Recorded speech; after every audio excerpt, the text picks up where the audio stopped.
పిల్ల నీ చెయ్యి పట్టాలని నల్లని సీకట్లో ఒకదాన్నే కూసున్న దిక్కులేని పచ్చినయ్యి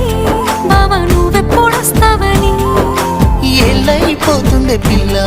ఎన్నెలొచ్చింది మన బతుకులా ఏలైపోతుండే పిల్ల ఏలు వట్టంగా వస్తున్నాగా ఇన్నాళ్ళ ఎడబాటు ఎడవాసిపోతుందిలే ఈ సీనయ్య గుంటున్నదే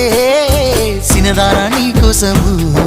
ఈ దూరాన్ని చెరుపుతూ తీరాల తెగిరింది అందాల ఈ మానము